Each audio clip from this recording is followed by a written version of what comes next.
Good evening, students. Audible? Good evening, sir. Good evening. Good evening, sir. Hi, good evening.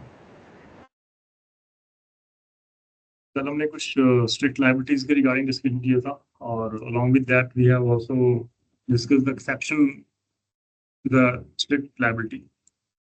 और मैंने आपको starting में कहा था कि एब्सोल्यूट लायबिलिटी और स्ट्रिक्ट लायबिलिटी में एक छोटा सा अंतर है, ज़्यादा अंतर नहीं है। हम लोग जब स्ट्रिक्ट लायबिलिटी की बात कर रहे हैं तो वहाँ पर जो अक्यूज होता है, जो रॉन्ग डूअर होता है, उसके पास एक्सेप्शंस होती हैं, जहाँ पर वो किसी एक एक्सेप्शन को प्रूव कर अपनी लायबिलिटी को वो प्रोटेक्ट कर सकता है। वो लेकिन वो जो सेम एक्सेप्शन की अगर बात करें तो एब्सोल्यूट लायबिलिटी में उसको हमने अलाउ नहीं किया। जो भी रॉन्ग डूअर है, अगर वो एब्सोल्यूट लायबिलिटी में उसको रखा गया है तो उसके पास कोई भी एक्सेप्शन अवेलेबल नहीं है, कोई भी डिफेंस अवेलेबल नहीं है। ऑन द अदर हैंड अगर वो स्ट्रिक्ट लायबिलिटी में है तो डेफिनेटली उसके पास एक्सेप्शंस है, जो हमने कल डिस्कस की थी उसके रिगार्डिंग। आज हम लोग डिस्कस करेंगे एब्सोल्यूट लायबिलिटी के रिगार्डिंग, पोल्यूटर पे जो प्रिंसिपल है उसके रिगार्डिंग। पोल्यूटर पे it's a kind of like जिसने पोल्यूट किया ही हैज टू लाइक पे, उसकी रिस्पांसिबिलिटी फिक्स कर देती है, तो वहाँ पर भी कोई एक्सेप्शन हम लोग रखते नहीं है। तो दैट वो भी हम लोग डिस्कस करेंगे, वो भी एब्सोल्यूट लायबिलिटी का पार्ट है। दैन उसके बाद हम लोग वाइकेरियस लायबिलिटी के रिगार्डिंग डिस्कस करेंगे। तो एब्सोल्यूट लायबिलिटी अगर बात करें तो ये प्रिंसिपल जो था MC versus Mehta versus union of India, जिसको हम लोग यूज करते हैं ओलियम गैस लीक केस। सबसे पहले ये क्वेश्चन वहां पर अराइज हुआ, ये लैंडमार्क जजमेंट है हमारी। कुछ ब्रिटिश रूल्स हैं, कुछ रेगुलेशंस हैं जो हमने आफ्टर इंडिपेंडेंस उसको फॉलो किया, क्योंकि पूरा लॉ ऑफ टॉर्ट जो है वो कहीं ना कहीं ब्रिटिश रूल्स के ऊपर डिपेंडेड है। और जब ये एब्सोल्यूट लायबिलिटी हमारे पास नहीं थी तो उससे पहले हम लोग स्ट्रिक्ट लायबिलिटी को जो है वो डॉक्ट्रिन को हम लोग अप्लाई करते थे। Prior to this absolute liability की करेंगे बात करें, उससे पहले तो हमारे पास सिर्फ यही था, स्ट्रिक्ट लायबिलिटी का प्रिंसिपल सिद्धांत ही था। हमारे पास तो कोई एब्सोल्यूट लायबिलिटी का तो कोई उस समय तो कोई ओरिजिन हुआ ही नहीं था। It is originated in the MC Mehta versus union of India case में, that is the first oleum gas leak case जो था। यहाँ पे इसको हमने बाद में इसको एब्सोल्यूट लायबिलिटी में डिक्लेयर किया था कि ये एब्सोल्यूट लायबिलिटी है, यहाँ पर कोई एक्सेप्शन हम लोग अलाउड नहीं करते। बट जब हम लोग के पास हमारे पास जो एब्सोल्यूट लायबिलिटी का जो सिद्धांत ही नहीं था, डॉक्ट्रिन नहीं था, तो हम लोग ऑब्वियसली फिर स्ट्रिक्ट लायबिलिटी का डॉक्ट्रिन को हम लोग अप्लाई करेंगे। बट वहां पर एक बड़ी प्रॉब्लम थी, बड़ा इशू था कि वहां पर जो डिफेंडेंट था, जो हम लोग राउंड ओवर कहते हैं, उसके पास सो मेनी एक्सेप्शंस होते हैं और वो उन एक्सेप्शंस को प्रूव कर कर वो अपनी लायबिलिटी को सेव कर सकते हैं। Then oleum gas leak case हुआ। Then after the Bhopal leakage gas, many people they have lost their lives, काफियों की डेथ हो गई। There was a havoc in the city of the Bhopal after the gas leak, as many people have lost their lives, and even many people were affected with the fatal disease that lasted through the generation to generation. जैसे Nagasaki Hiroshima में जब nuclear bomb विस्फोट किया था, तो generation to generation उसके ऊपर effect हुआ था। सेम वे यहाँ पर जो भोपाल लीकेज गैस हुआ था, वहां पर भी एज इट जो इशू था कि वो जो डिसीजेस थी वो लाइक जनरेशन टू जनरेशन जो है वो कंटिन्यू रही है हमारी। इसलिए कोर्ट को फिर लगा कि ये जो स्ट्रिक्ट लायबिलिटी का जो सिद्धांत है, डॉक्ट्रिन है, वो कहीं ना कहीं इनइफेक्टेड है हमारे इंडिया के सिद्धांत में, तो हमारे इंडिया के लिए वो सूटेबल नहीं है। तो इसलिए उन्होंने एक नया जो डेवलप किया, एक नया सिद्धांत, that is absolute liability. Exception को खत्म करके उन्होंने एब्सोल्यूट लायबिलिटी का नाम दे दिया। ऑल्दो रेलिनो वर्सेस फ्लेचर का केस जहां पर स्ट्रिक्ट लायबिलिटी की रिगार्डिंग बात की थी। अब एमसी मेहता का केस है जहां पे उन्होंने स्ट्रिक्ट लायबिलिटी को कन्वर्ट करके उन्होंने कहा कि ये एब्सोल्यूट लायबिलिटी में आएगा, जहां पर हजार्डस नेचर के आप काम कर रहे हो और वहां पर अगर लीक हो गई वहां पर, तो अगर वो स्केप्ड हो गई, वो डेंजरस चीज जो आपने अपनी जमीन पर रखी हुई है, अपनी एग्रीकल्चर लैंड पर रखी हुई है, if that thing escaped from that boundary, तो अगर वो हजार्डस नेचर की है जहां पर डेथ होती है किसी पर्सन की, तो वहां पर एब्सोल्यूट लायबिलिटी क्या होगी, having no exception to that. तो इसलिए हम लोगों ने कहा कि डिफेंडेंट के पास हमें एक्सेप्शन छोड़नी नहीं है, is not allowed to plead any kind of defence, same like in that thing is available to the defendant or the wrongdoer in the strict liability. But these exceptions जो है वो they are not allowed to plead in the absolute liability. तो ये हमारा absolute liability का जो सिद्धांत था वहां से हमने शुरू किया। अगर डेफिनेशन की बात करें तो सिंपल है कि हमारे पास आजकल इंडस्ट्री और एंटरप्राइजेस ऐसी हैं जहां पर डेंजरस एक्टिविटी चलती रहती है, जस्ट कि हम लोग कमर्शियल गेन के कारण कहीं ऐसे डेंजरस थिंग को हम लोग अपनी लैंड पर रख लेते हैं कि उसके बाद अगर वो स्केप्ड हो गई तो बहुत बड़ा इशू क्रिएट हो जाएगा। So if an industry or enterprise is engaged in some inherently dangerous activity, अगर वो एंगेज्ड है किसी ऐसी खतरनाक एक्टिविटी से from which it is driving the commercial gain, और आप वहां पर कमर्शियल गेन भी कर रहे हो, and that activity is capable of causing catastrophic damage, then the industry officials are liable to pay compensation to the aggrieved party. Without having any exception, you have to pay the compensation to the person. You cannot plead any defense. Essentially अगर बात करें absolute liability तो वो same है, उसके regarding कोई भी difference नहीं है। डेंजरस थिंग है जी, डेंजरस थिंग है, same way. Liability will rise only अगर जहां पर if there is a dangerous thing, otherwise नहीं। तो डेंजरस चीज चाहिए हमें जो आप अपनी लैंड पर रख रहे हो, एंड उसके बाद उसके चाहिए, that is the second part. और डेंजरस चीज कोई भी हो सकती है, like a large pool of water, electricity, gas, explosive, fumes, rusty wires, so and सो, कोई भी डेंजरस चीज। Escape has the same meaning जो एलिन वर्सेस फ्लेचर के रिगार्डिंग डिस्कस किया था, वहां पर भी वो स्केप था। तो स्केप होना जरूरी है, अगर वो स्केप नहीं है तो कोई लायबिलिटी नहीं है।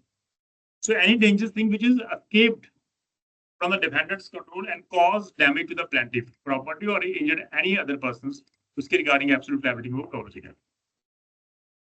Red versus Lions and Company के regarding plaintiff जो था, he was an employee in the defendant's manufacturing company, So while doing her duty, a piece of manufacturing exploded, वो explode हो गया, and she suffered a severe harm. But it was inside the boundary of that. Court ने कहा कि plaintiff was doing her duty, and the accident occurred within the premises. तो escaped क्या हुआ? और वो accident हुआ during the course of the employment. तो डिफेंडेंट की लायबिलिटी तो हम लोग यहाँ पर फिक्स कर नहीं सकते क्योंकि नथिंग वाज एस्केप्ड. बट यहाँ पर कोर्ट ने कहा कि it was handled the defendant can not escape from his liability and strict liability principle is not applicable in this case. Court ने यहाँ पर पहली बार स्ट्रिक्ट लायबिलिटी का जो सिद्धांत है वो यहाँ पर अप्लाई नहीं होगा, बिल्कुल अप्लाई होगा. बट क्वेश्चन फिर यहाँ पर यह आया कि क्या वो चीज एस्केप थी या नहीं थी. आप अपनी लायबिलिटी से भाग तो सकते नहीं हो. दूसरी बात स्ट्रिक्ट लायबिलिटी को एप्लीकेबल हो नहीं सकती.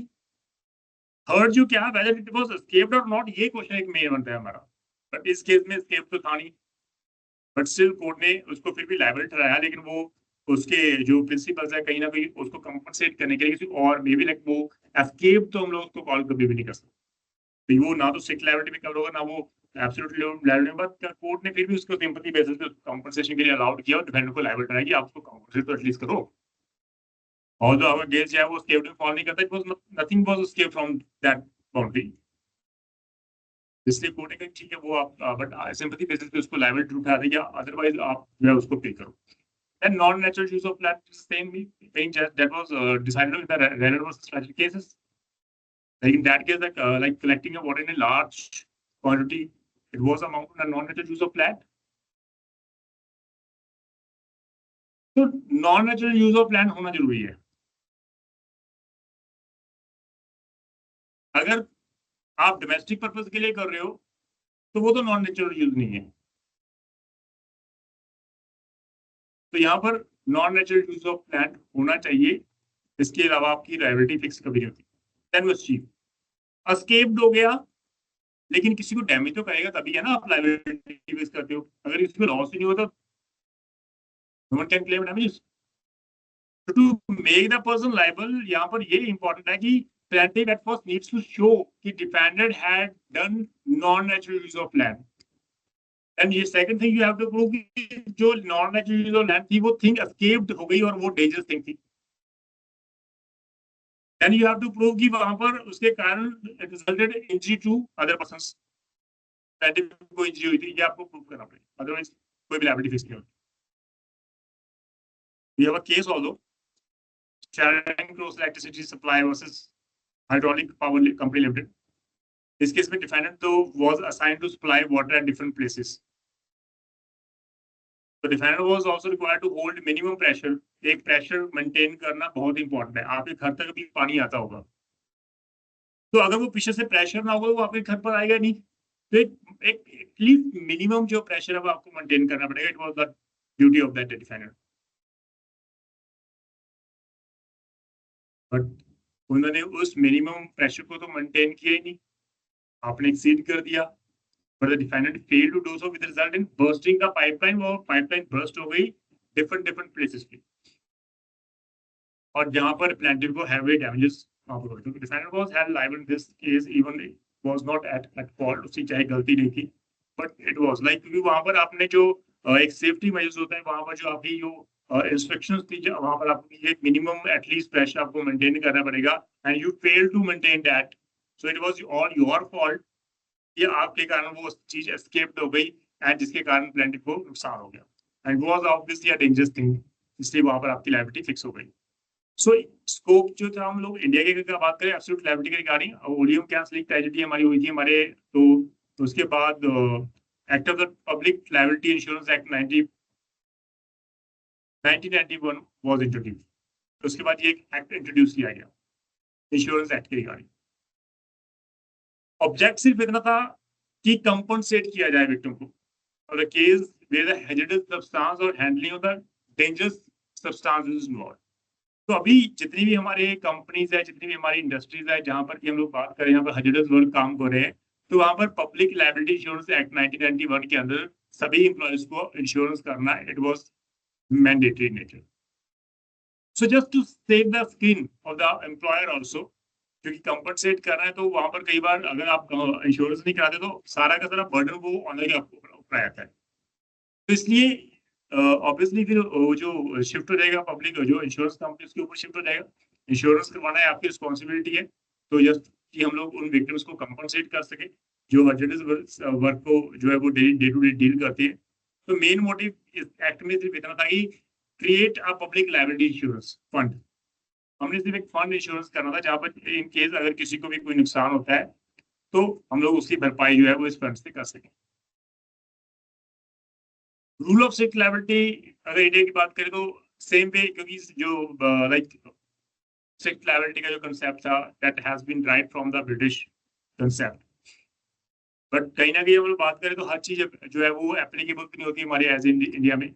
ऑल दो स्ट्रिक्ट लायबिलिटी का कंसेप्ट था नो डाउट, बट हमने कुछ एक्सेप्शंस भी कवर किए, बट वो एक्सेप्शन जो थे वो कहीं ना कहीं हमारे इंडियन पर्सपेक्टिव के पॉइंट ऑफ व्यू अगर बात करें तो वो सूटेबल नहीं थे, क्योंकि after this Bhopal gas tragedy, after this oil gas tragedy, तो काफी लाइक चेंजेस आए हमारे थिंकिंग लेवल पर, जिन्होंने ये मजबूर कर दिया कि जुडिशरी जो है वो एक्टिव रोल प्ले करके उन्हें एक्टिव जो है बेसिकली रोल प्ले करके एब्सोल्यूट लायबिलिटी का कंसेप्ट जिन्होंने एट द एंड ओरिजिनेट कर दिया। Basically it is the need of the time, क्योंकि MC Mehta versus of India Bhopal gas and Bhopal gas legal tragedy ये एक ऐसे केसेस हैं जहां पर उन्होंने जुडिशरी को एक्टिव रोल प्ले करने के लिए मजबूर कर दिया। और सुप्रीम कोर्ट ने बाद में उन्होंने सुप्रीम कोर्ट ने प्रॉपर रेलेंट वर्सेस जो केस था उसमें जो रूल्स एंड रेगुलेशन थे उसको चेंज कर दिया, उसको मॉडिफाई कर दिया, ताकि उसको हम लोग मेकिंग इट फिट हम लोग इंडिया के सिनेरियो के अकॉर्डिंग उसको फिट कर सकें। अदरवाइज तो स्ट्रिक्ट लायबिलिटी था, लेकिन it was the concept of the British empire जो हमने वहां से लिया है। बट वो कंसेप्ट के बेसिस पे कोई भी धनाढ़ आदमी जो कोई भी लाइक एक रिच पर्सन जो वो कोई भी एक्सेप्शन लेकर वो फ्री रहता था। कई पर्सन की डेथ हो गई और आप डिफेंस लेके चले गए, तो इसलिए वो जो सूटेबल नहीं था हमारे इंडिया के सिनेरियो के पॉइंट ऑफ व्यू, इसलिए उन्होंने कोर्ट ने हमारी सुप्रीम कोर्ट ने बहुत एक्टिव रोल प्ले किया। और after this like MC Mehta was of India and thereafter the that Bhopal gas legal tragedy थी, उसके बाद तो सुप्रीम कोर्ट ने उस स्ट्रिक्ट लायबिलिटी के जो रूल्स को मॉडिफाई कर दिया and they introduce this absolute liability. तो रेलेंट वर्सेस फ्लेचर को उन्होंने मॉडिफाई करने के बाद ये हमारे पास एक नया कंसेप्ट को लेके आए। तो now we have a modern stand of rule of Rylands Fletcher, जहाँ पे हम लोग उसको इंट्रोड्यूस करके उसको एब्सोल्यूट लायबिलिटी में हमने कन्वर्ट कर दिया। तो अगर हम इंडियन जुडिशरी व्यू की बात करें तो we have a MC Mehta versus case, जहाँ उन्होंने कहा कि like moreover the principle so established in the Rylands versus Fletcher case can not be used in modern era. आज तो पॉसिबल ही नहीं है, वो कितना ओल्ड टाइम में हमने बनाया था रूल्स, आज भी अगर उन रूल्स को फॉलो करते तो फिर हम लोग उस समय में और हम आज के अगर समय में उन रूलों को यूज करते तो फिर हम लोग क्या महसूस करें कि हमने लाइक डेवलपमेंट हुई है हमारी, क्या हमने तरक्की की है या वहीं पे हम लोग रुके हुए हैं। इतनी मास लेवल पर जो है वो लाइक डेथ हुई है हमारे भोपाल के शहर के केसेस में, आज भी उन रूलों को फॉलो करें तो वो तो बड़ा नुकसानदायक हो जाएगा हमारी सोसाइटी के लिए। दूसरे रेलेंट वर्सेस फ्लेचर के रिगार्डिंग डेफिनेटली उसको मॉडिफाई करना it was the necessity of the time. तो इसलिए सुप्रीम कोर्ट ने एमसी मेहता केस के रिगार्डिंग जो ओल्ड जो रेलेंट वर्सेस फ्लेचर का रूल था उन्होंने कहा कि ये हम लोग यूज ही नहीं कर सकते मॉडर्न एरा में। तो very principle was evolved in the 19th century and now we are in 20th century. Court ने कहा ये पॉसिबल नहीं है। आज तो हम लोग इंडियन रेवोल्यूशन के बारे में बात कर रहे हैं और आप पीछे जो है ओल्ड प्रिंसिपल के सिद्धांत पर आज भी हम लोग कह रहे हैं कि स्ट्रिक्ट लायबिलिटी अप्लाई करो। सुनने का कि जब इंडियन में when the Indian industrial revolution India has just began, तो हमारे को सिर्फ ये आउट नहीं कि आज हम स्ट्रिक्ट लायबिलिटी के लेकर के गाड़ी उनको सोच रहे हैं। जो जस्टिस भगवती था वो सेड दैट कि रूल ऑफ स्ट्रिक्ट जो था it was evolved in 19th century, the time when industrial were at the primary stage. अब तो पीक पे है, अब तो पीक पे है 21st सेंचुरी में। इसलिए ये तो रिक्वायरमेंट नहीं है कि उसको स्ट्रिक्ट लायबिलिटी को आज भी यूज करें, तो वहां पे से उनको मॉडिफाई करना है requirement, it was a need of the time. Then division bench Andhra Pradesh high court ने के नगरीय यूनिवर्सिटी ऑफ इंडिया में भी इसको एम्फसाइज किया कि yes this is the need to alter the old principal.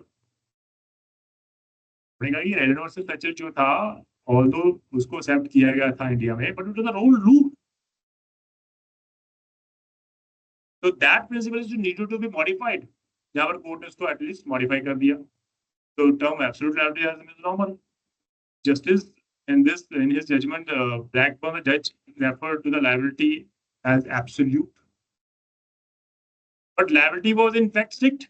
आज भी अगर देखो, अगर सेंस की बात करें, जो मेन इंग्रेडिएंट्स है हमारे ऑफेंस को प्रूव करने के लिए वो सेम है, जो स्ट्रिक्ट लायबिलिटी में वो जो एब्सोल्यूट लिमिट वो सेम है, बट डिफरेंट क्या है, सिर्फ एक्सेप्शन का, वहां पर एक्सेप्शन अवेलेबल है स्ट्रिक्ट लायबिलिटी में और यहाँ पर एक्सेप्शन अवेलेबल नहीं है।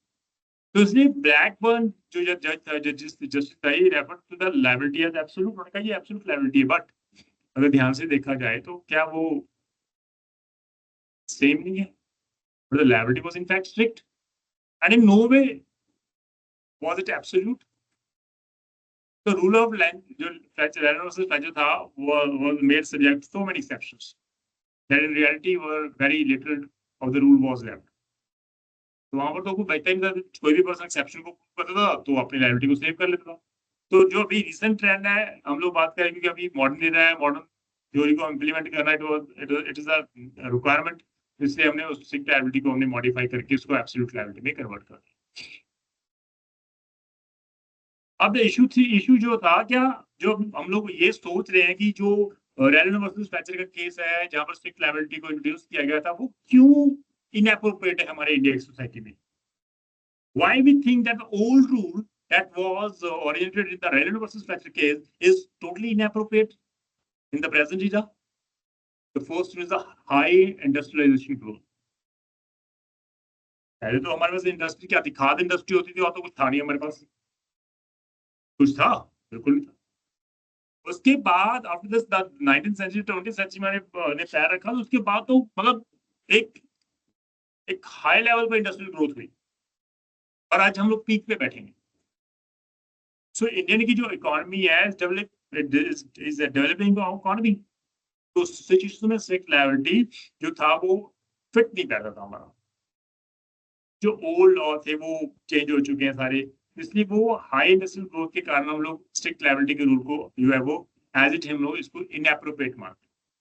The second, use of land for agriculture. पहले तो था कि हमारे पास कोई और को वे आउट नहीं है, हम लोग सिर्फ और सिर्फ एग्रीकल्चर पर्पस ही हम लोग यूज करते थे लैंड। आज तो ऐसा नहीं है ना, आज तो लैंड को पता नहीं नंबर ऑफ वे से उसको यूज किया जा रहा है। कहाँ बड़ी बड़ी बिल्डिंग बन चुकी है, कहाँ बड़ी बड़ी इंडस्ट्रीज लग चुकी है,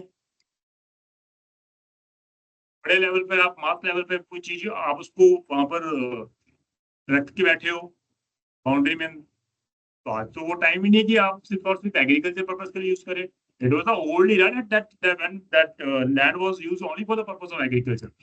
अब तो था कि बात ठीक है, वो स्ट्रिक्ट लायबिलिटी है, बट अभी बिकॉज हमने काफी ग्रोथ कर लिया, टाइम जो है वो एक ग्रेजुअली धीरे धीरे चेंजेस हो गए, आज हम लोग पीक पर आ गए हैं, तो यहाँ पर पॉसिबल नहीं कि आज भी हम स्ट्रिक्ट लायबिलिटी को आज यूज कर सकें।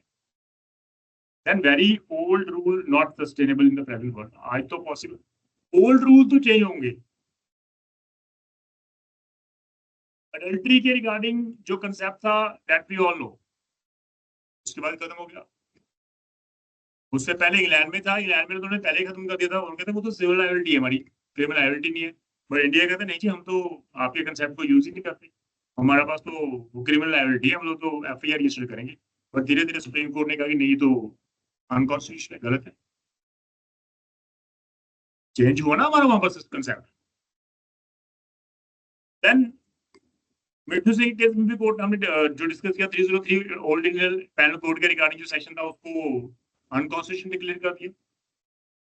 जहाँ पर कोई पर्सन जिसको ऑलरेडी डेथ पेनल्टी हो चुकी है, लाइफ से हो चुकी है, अगर वो बाहर आ रहा है कोर्ट से पैरोल पर, बाहर आके भी कोई ऐसा ऑफेंस कमिट कर रहा है जिसकी रिगार्डिंग लाइफ इंप्रिजनमेंट और डेथ है, तो वहां पर तो कोर्ट को बाउंड कर दिया कि यू कैन नॉट चूज, आपको सिर्फ और सिर्फ डेथ पेनल्टी देनी पड़ेगी। उस केस में कोर्ट ने कहा ये तो सेक्शन जो है वो अनकॉन्स्टिट्यूशनल है। आज भी देख लो नए सेक्शंस में भी आज एज इट वो सेक्शन को रखा गया है, नए सेक्शन को एज इट ही रखा गया है, बट स्टिल मिट्टू सिंह का केस आज भी काम करेगा। आप एफआईआर रजिस्टर नहीं कर सकते, ऑल्दो उसको रिपील नहीं किया गया। तो चेंजेस तो हुए हैं हमारी सोसाइटी में, आप ऐसा तो कह नहीं सकते कि चेंजेस जो है रूल को चेंज होते हुए मतलब टाइम लगता है। टाइम जब लगेगा तो रूल चेंज होंगे, ऐसे जो वो ओल्ड रूल थे वो सुटेबल नहीं है हमारे इस नए वर्ल्ड में। तो इट वॉज 1 अगर बात करें 150 ईयर्स ओल्ड लॉज हैं, तो आज पॉसिबल नहीं। तो अभी अगर बात करें स्ट्रिक्ट लायबिलिटी और एब्सोल्यूट लायबिलिटी के रिगार्डिंग, क्योंकि एमसी मेहता के केस में एब्सोल्यूट लायबिलिटी को डिक्लेयर किया था, first the absolute liability only those enterprises will be held who are involved in hazardous and inherently dangerous activity, otherwise नहीं, सिर्फ इसी में। उसके बाद अगर वो नहीं है तो चलो ठीक है, अदर इंडस्ट्री में तो वो स्ट्रिक्ट लायबिलिटी आप यूज करो, एक्सेप्शन नहीं आने देंगे हम लोग। Secondly, escaped of dangerous thing from one's own land is not considered as essential। ये इन्होंने एक मेंशन कर दिया था कि हम लोग उसको ज्यादा एसेंशियल नहीं मानते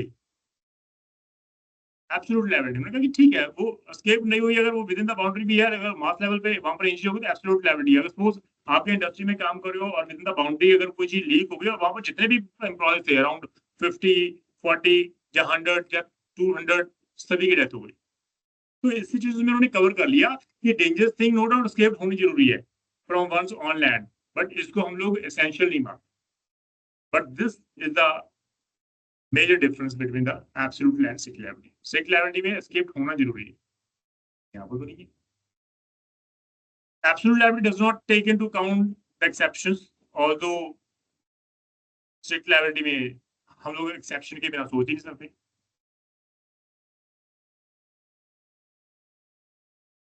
रेलर वर्सेस फ्लेचर का केस तभी अप्लाई होगा जब हम लोग नॉन यूज ऑफ लैंड के बारे में डिस्कस करते हैं। Whereas जो new rule of absolute liability can be apply to natural use of land also, अगर आपके कारण मास लेवल पर इंजरीज हुई है, डेथ हुई है। तो एब्सोल्यूट लायबिलिटी कैसी चीज है जहां पर चेंजेस बहुत हुए हैं।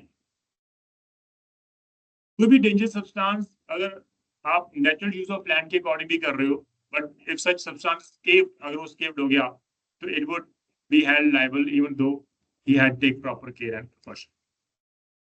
तो ये प्लीज इसको ध्यान में रखना, ये डिफरेंसेस बहुत इंपॉर्टेंट है, जिसके कारण आपके कंसेप्ट मोस्ट प्रॉब्ली क्लियर हो गए होंगे।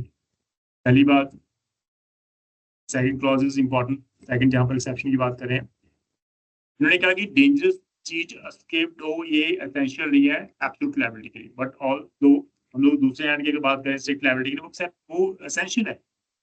फोर्थ पॉइंट में यहाँ पर उन्होंने कहा कि natural use of non natural use of land होना जरूरी है रेलवे वर्सेस फ्लेचर केस में स्ट्रिक्ट लायबिलिटी में, बट एब्सोल्यूट लायबिलिटी वो भी उन्होंने जो है वो उसको लिबरल लिया है। वो कहते हैं अगर आप नेचुरल यूज ऑफ लैंड भी करते हो लेकिन वहां पर आप किसी लाइक डेंजरस थिंग को जो स्केप्ड हो गई, तो जहां पर किसी को लाइक खतरा हो गया तो यू आर लायबल। तो ये चेंजेस है हमारे सोसाइटी में। देन स्कोप की अगर बात करें, no doubt do not have any exception. पहली बात तो हमारे पास एक्सेप्शन नहीं है। वेरी वाइड स्कोप, नई चीजें इंट्रोड्यूस हो गई कि भाई एस्केप ना भी हो तब भी लायबिलिटी है। और यहाँ पर सिर्फ पब्लिक नेगलिजेंस और पब्लिक फॉल्ट की बात नहीं करें, but cover even personal injuries caused due to the negligence of the neighbour, वहां पर भी ये भी कवर कर लेते हैं absolute liability. Non occupier of land को भी हम लोग कवर कर रहे हैं, वो भी लायबल हो जाएंगे अगर उनकी इन्वॉल्वमेंट वहां पर हुई तो। Then this is the major part, polluter pays principle. किसी ने सुना है पोल्यूटर पे प्रिंसिपल के regarding? Any one? Polluter pay environment के रिगार्डिंग, बेसिकली इसको एनवायरनमेंट के रिगार्डिंग इसको इंट्रोड्यूस किया गया था। एनीवन?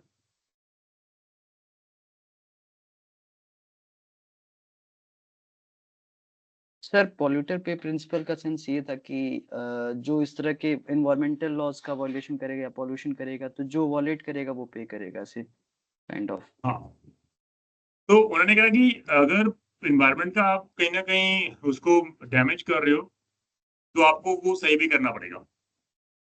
हाँ, उसको आप प्रॉपर वे में आप पे करोगे। That is a polluter pay principal. जिसने पोल्यूट किया वो रिस्पॉन्सिबल है। इसलिए कोई भी पोल्यूटर पे के सिद्धांत की अगर बात करें तो नॉर्मली हम लोग सिर्फ पोल्यूटर को ही लायबिलिटी होल्ड कर लेते हैं for the pollution cause to the environment. अगर आपने एनवायरमेंट को पोल्यूट किया, यू आर लायबल। और सभी डैमेज के लिए आप लायबल हो जाओगे अगर आपके कारण एनवायरमेंट जो है वो पोल्यूट हुआ। So according to this principle, polluter has to not only compensate the victim of pollution, इसको ध्यान रखना, सिर्फ ये नहीं कि आप कंपनसेट करोगे विक्टिम को, आपको रिस्टोर भी करना पड़ेगा एनवायरमेंट डिग्रेडेशन के रिगार्डिंग। करो आप, लगाओ आप पौधे आराम से, 10 पौधों को 10 ट्री के आपने डैमेज किए तो आपको 100 और 1000 लगाने पड़ेंगे, लगाओ, प्लस विक्टिम को भी आप कंपनसेट करो। ये ड्यूल इसका जो वेपन हम लोग बोल सकते हैं, फर्स्ट वेपन ये है कि आपको विक्टिम को कंपनसेट करेगा, सेकंड जो उसका वेपन का जो है होगा उसके रिगार्डिंग पाएगा, तो उसको एनवायरमेंट को रिस्टोर करने की रिस्पॉन्सिबिलिटी उन्होंने फिक्स कर,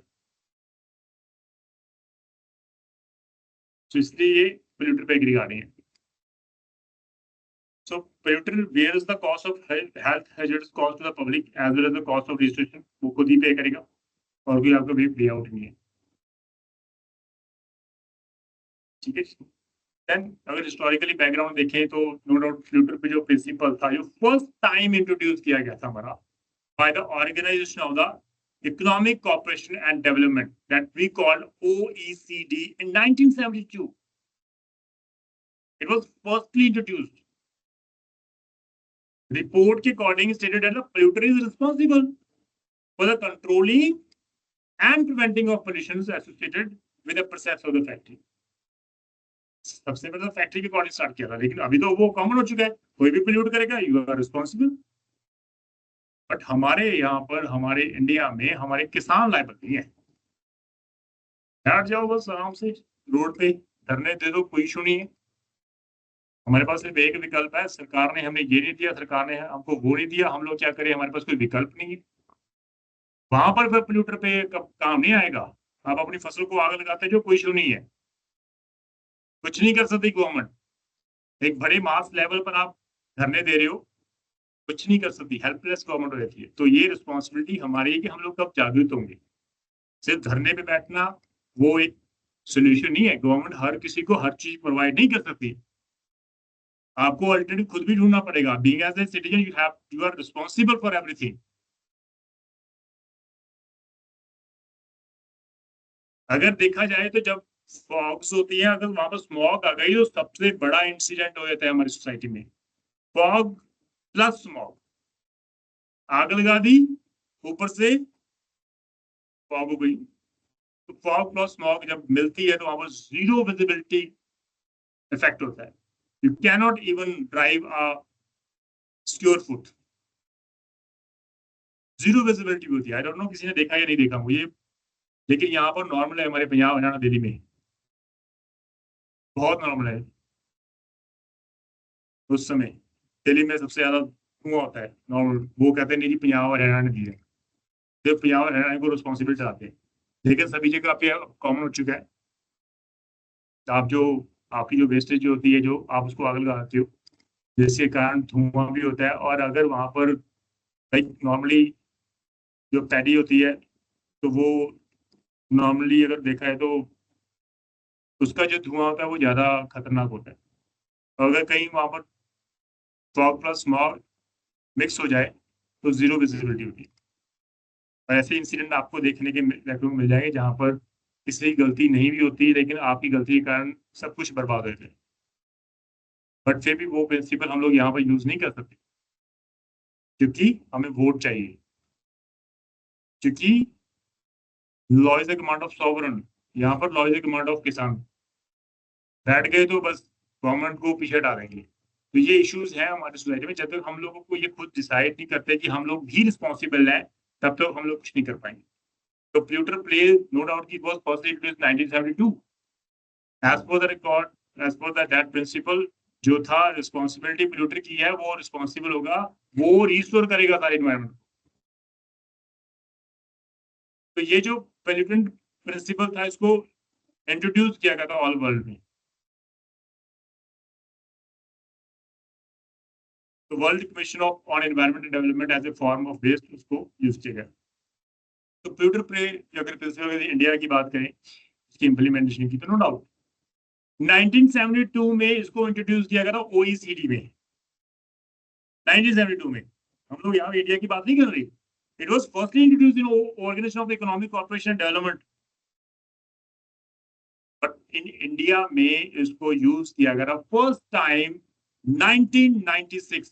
अब ये देख लो आप 72 के बाद 1996 कितना नाम अराउंड 24 years 72 82 82 to 92 92 plus 4 तो 24 ईयर के बाद हमने उस प्रिंसिपल को फर्स्ट टाइम यूज किया इंडिया में.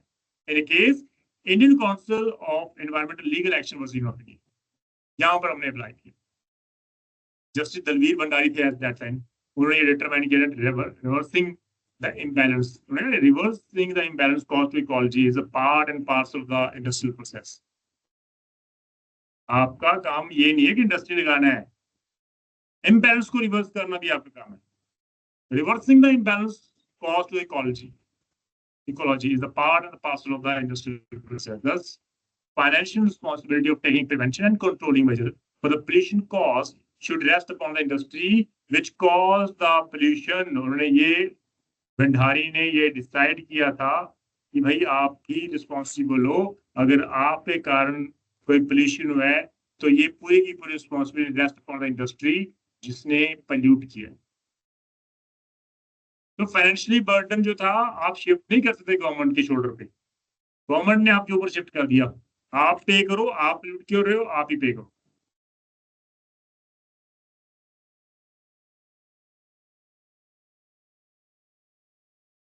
जस्टिस दलवीर भंडारी था, उनकी काफी इंपॉर्टेंट ये डिसीजन था. उन्होंने कहा कि it is easier for man. बहुत इजी है, कर लो पोल्यूट. किसी का क्या जाता है, easier है. So it is easier for men with power and authority to disobey and non-comply with the judicial pronouncement. उन्होंने कहा, उनको पता था जिसके पास पावर है वो उसको डिसोबे करेगा. उन्होंने ये भी मेंशन कर दिया कि हमारी कोई बात नहीं सुनेगा, हम तो सिर्फ डिसाइड करने वाले हैं, उनको इम्प्लीमेंट करना तो फाइनली एग्जीक्यूशन के पास था, एडमिनिस्ट्रेटिव के पास है. और वो कौन है, गवर्नमेंट है. तो जिसके पास पावर है वो क्या कर लेगी, कुछ भी नहीं कर पाएगी. इसलिए उनको पता था. देन अगर बात करें तो research foundation for science technology national resources policy versus union of India and others, and एक और केस हुआ था Vellore citizens welfare form versus union of India. ये दो केस थे इंपॉर्टेंट. इन दोनों केसेस में जजेस ने respectfully ended up with the conclusion that principle such as precautionary principle, the polluter pay principle from an intrinsic part of the law of environmental opinion. ये बहुत important है हमारे लिए. हम तो इसको यूज करेंगे एनवायरनमेंट के बेसिस पे. जिसने पोल्यूट किया you have to restore.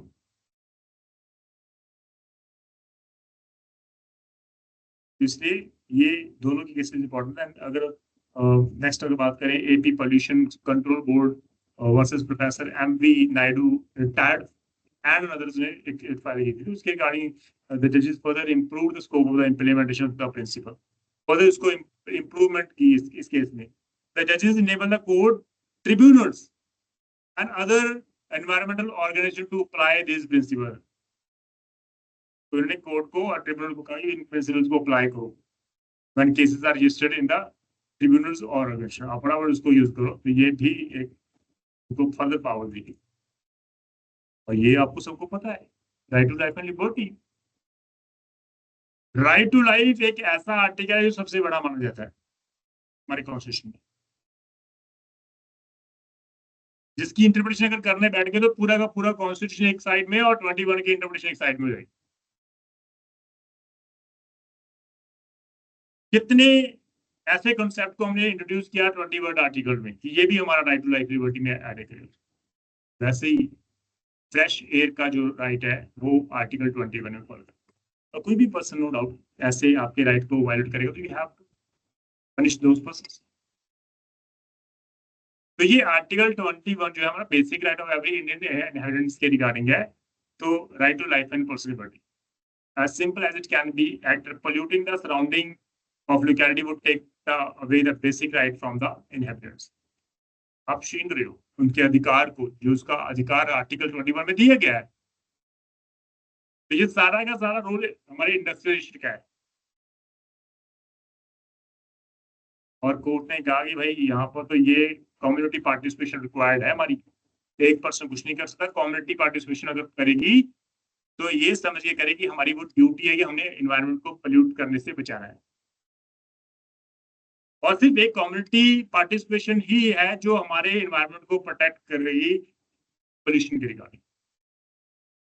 Then उसके बाद हमारे पास नेशनल ग्रीन ट्रिब्यूनल्स एक्ट आ गया, जिसका सेक्शन 20 कहता है कि tribunal can apply for the principle of sustainable development, the polluter pay principle and precautionary principle while passing any order, award and decision for balancing the development without harming the mother earth। कर सकते हो, उनको power दे दी, damages नहीं होनी चाहिए हमारी। तो polluter pay principal ऐसे भी है हमारे पास। Large number of vehicular emissions जो है व्हीकल के रिगार्डिंग एमिशंस जो है, अदरवाइज जो व्हीकल्स हैं उनके कारण भी तो पोल्यूट हो रहा है हमारे एनवायरनमेंट। कितने व्हीकल्स हैं हमारे पास, कितनी इंडस्ट्रियलाइजेशन है, तो वेहिकुलर एमिशंस जो है वो बहुत लार्ज लेवल पर इफेक्ट करते हैं हमारी पोल्यूशन को। और नियरली उन्होंने कहा कि 2/3 ऑफ द डेथ जो है, 2/3 ऑफ द डेथ नॉर्मली कहते हैं ये इसके कारण होती है, पोल्यूशन के कारण। तो 2015 में उन्होंने कहा कि 2000 मतलब 2/3 मतलब 3,85,000 डेथ सिर्फ पोल्यूशन के कारण हुई।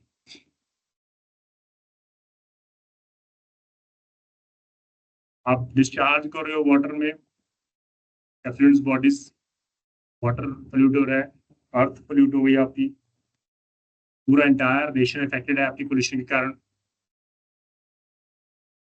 तो ये फिर आने थे आपको पोल्यूटर पे एनवायरनमेंट, तो फिर आपने इंट्रोड्यूस करना ही करना। Then we have a certain landmark judgements.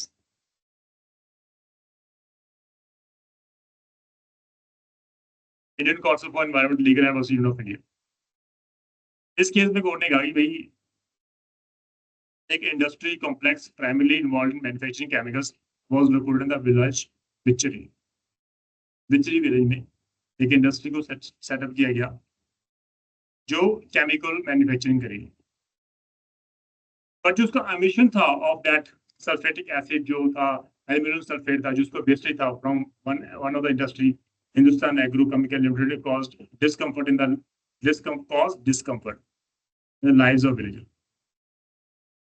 Smell आती थी, अदर कुछ भी ऐसा, तो जो वेस्टेज था उसके कारण काफी स्केट हो। मैनी ऑफ द केमिकल पेट्रोकोलेटेड जो था वो सॉइल के अंदर चला गया, ग्राउंड वाटर खराब हो गए, एक्विफायर्स अंडर वाटर सब कुछ खत्म हो गया। जिसको हम लोग नदी नीचे से अगर हम लोग पानी लेंगे तो वो स्वच्छ होगा, लेकिन वो स्वच्छ नहीं है। स्टैंडिंग क्रॉप्स आपकी डिस्ट्रॉय हो गई इसके कारण।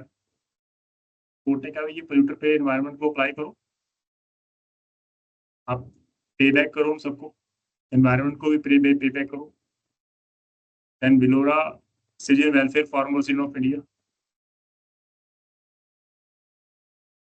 अनट्रीटेड एफ्लुएंट्स ऑफ टैनरीज, गंदा पानी के रिगार्डिंग कोई निकास नहीं है हमारी सोसाइटी में, हम उसको डिस्चार्ज कर रहे हैं रिवर में।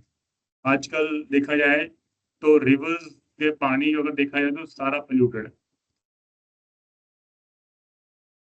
ये तो हमारे देखने की बात है ना। हम तो नॉर्मली है कि 19 अराउंड जब हम लोग छोटे थे तो हम नॉर्मली देखते थे कि हम जो रिवर्स होती हैं, जो हमारी नदियाँ होती हैं, उसमें पानी बड़ा स्वच्छ होता था, बहुत साफ पानी था।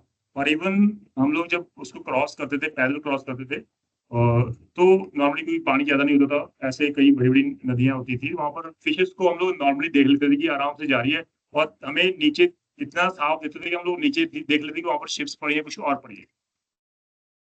आज तो इतना गंदा है आप देख नहीं सकते, उसके रिगार्डिंग कुछ भी नहीं देख पाते। इतना इफेक्ट आ गया, और टाइम कितना होगा, सिर्फ 32 ईयर्स के रिगार्डिंग इतना चेंजेस आ गया हमारा कि आज पानी इतना पोल्यूट हो गया। इंडस्ट्रियलाइजेशन की ग्रोथ तो इतनी हो गई, लेकिन पानी पोल्यूट कर दिया, हम सब कुछ पोल्यूट हो गया। तो यहाँ पर 200 tons of leather were produce each day इस केस में, एवरी 1 किलो यूटिलाइज 40 लीटर। अब ये देख लो फिर आप कितना हो गया। पूरे प्रोसेस को कंप्लीट करने में एक लेदर को सही उसको मैन्युफैक्चरिंग करने के कारण इतना पानी यूज होता है। 1 किलो लेदर को सही बनाने के लिए आप 40 लीटर ऑफ वाटर यूज करो। यहाँ पर कितना था per day, 200 ton leather produce किया जाएगा। देख लो कितना हो गया। And even every liter of water contain 176 different forms of toxic acid। और वहां पर एक लीटर पानी में 176 different toxic acid add up हुए थे। और वो क्या कहाँ जाता था? नीचे रिवर में और ज्वाइनिंग लैंड्स में। पॉल्यूट होगा सब कुछ, एग्रीकल्चर प्रोसेस खत्म हो गया, कल्टीवेशन वहां पर इफेक्टेड हो गई। तो कोर्ट ने कहा कि ये प्रिंसिपल जो है वो अप्लाई करेंगे और इसलिए उसको पे आउट करने के लिए हमने मजबूर कर दिया। देन ताज टैपिज्म केसेस के लिए, ये तो आपको पता होगा ना, ताजमहल का केसेस वी ऑल नो ना, पता है किसी को?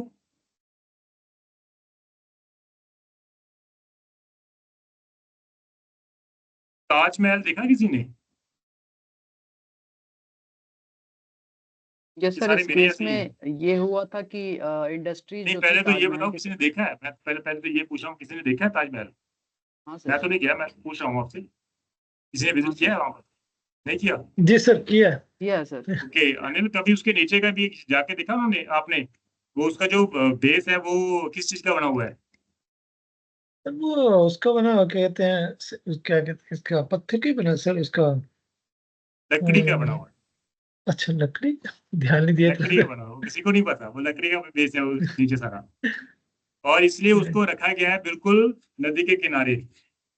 जी जी और वहां पर पानी उस लकड़ी में जाता है, और लकड़ी जब लकड़ी को पानी मिलता है तो वो एज इट प्रॉपर उसको बैलेंस बना के रखती है। जब पानी उसको नहीं मिलता तो वो सूख जाती है लकड़ी, जिसके कारण वो जी जी दीवारों पे थ्रेड आती स्टार्ट होती है। तो बड़ा जी इश्यू क्या था इस रिगार्डिंग, बहुत बड़ा इशू था। और वहां पर इंडस्ट्रियलाइजेशन जो बिल्कुल वहां पर पास आ गई थी, तो एमसी मेथावर्सिटी ऑफ इंडिया के केसेस को हमने उसको रिफ्लेक्ट कर दिया। उन्होंने कहा कि यहाँ पर जो ताजमहल के केसेस में भी ये सबसे बड़ा गैप था हमारा।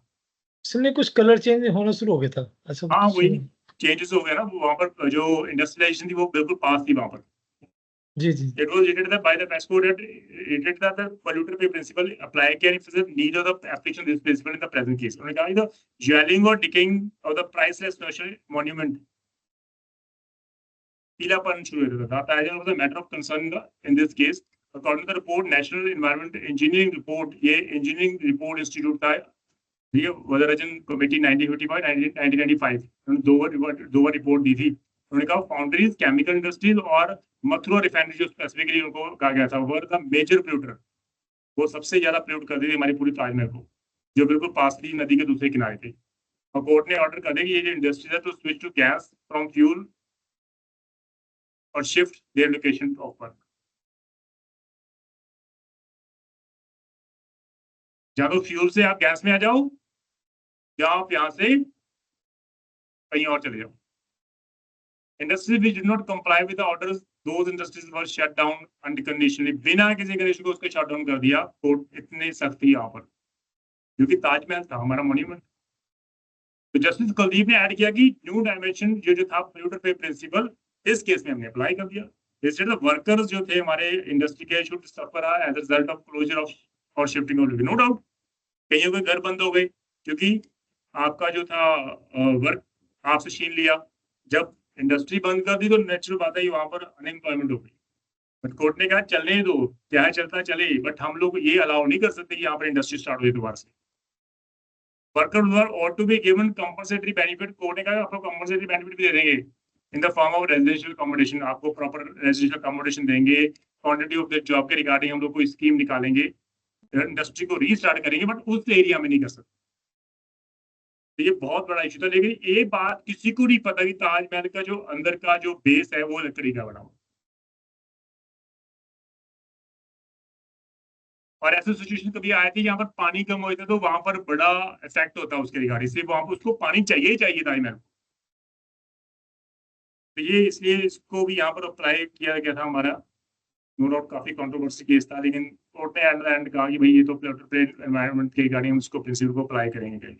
तो ये कुछ लॉस थे हमारे इसके रिगार्डिंग, जिसको हम लोग एब्सोल्यूट लायबिलिटी के रिगार्डिंग हमने उसके बाद पोल्यूटर पे एनवायरनमेंट के, यहाँ पर क्वेश्चन बहुत सॉल्व करते हैं पोल्यूटर पे एनवायरनमेंट के रिगार्डिंग, प्रिंसिपल के रिगार्डिंग, एब्सोल्यूट लायबिलिटी के रिगार्डिंग, ये बहुत क्वेश्चन सॉल्व करते हैं। ये काफी इंपॉर्टेंट टॉपिक है हमारे। ठीक है जी, is it clear to all?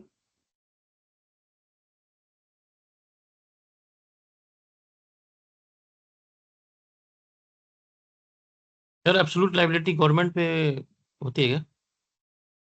Sorry, absolute liability government पे होती है क्या? सब पे होगी जिसने एनवायरमेंट किया। गवर्नमेंट गवर्नमेंट कुछ नहीं है, बस एब्सोल्यूट मींस एब्सोल्यूट, जो एनवायरमेंट को पोल्यूट करेगा आप पे करो उसको। Okay.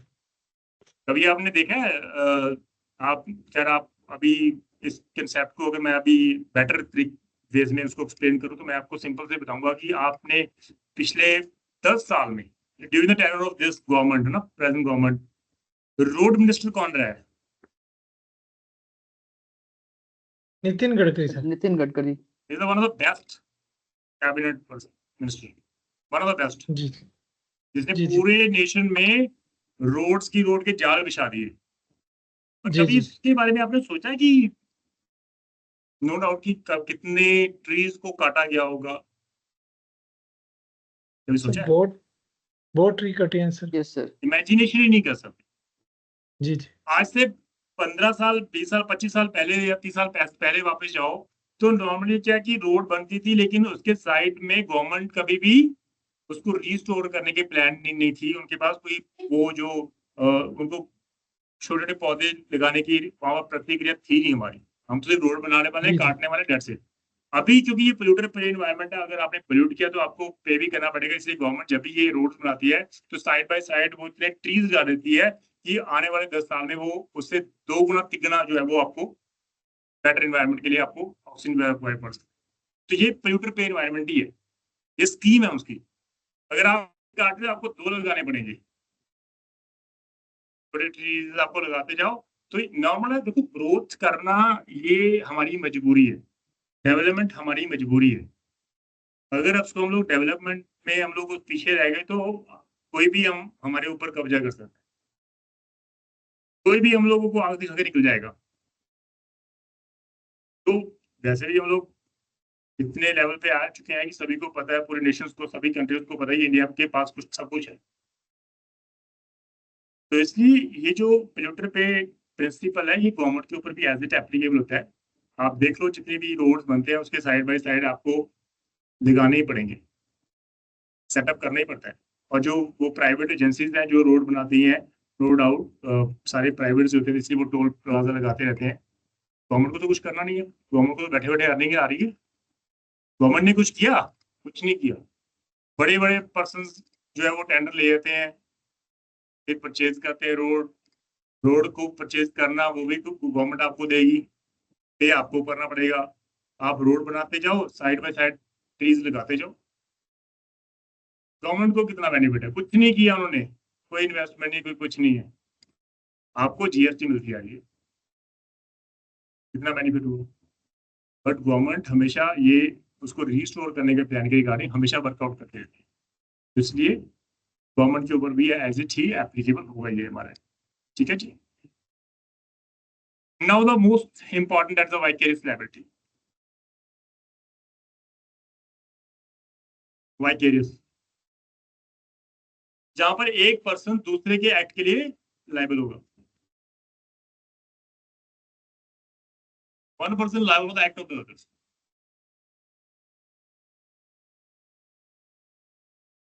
तो दोनों लायबिलिटी में थी, जिसने एक्ट किया वो भी लायबल है, जिसके बिहाव पर किया वो भी लायबल है।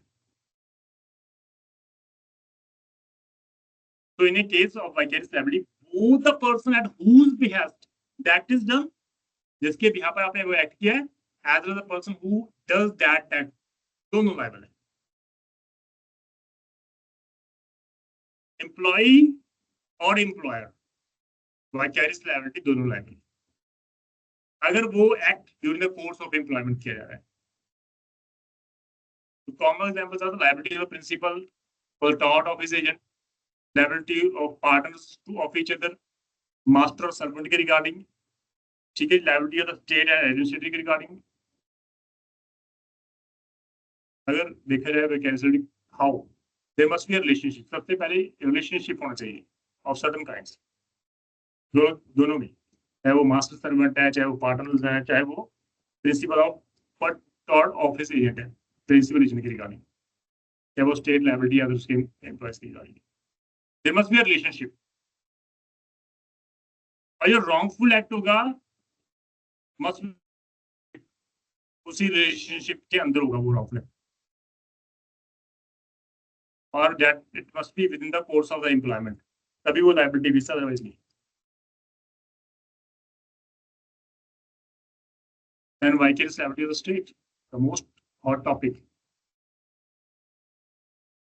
एडमिनिस्ट्रेशन जो वर्ड है वो गवर्नमेंट और स्टेट के रिगार्डिंग है, हम लोग सिनोनिमसली वर्ड यूज करते हैं। एडमिनिस्ट्रेशन मींस हम लोग हमेशा देते हैं स्टेट और गवर्नमेंट, चाहे वो सेंटर है चाहे वो। कैसे वो लायबल है एडमिनिस्ट्रेटर, उसके सर्वन के द्वारा कमिट किए गए एक्ट के कारण।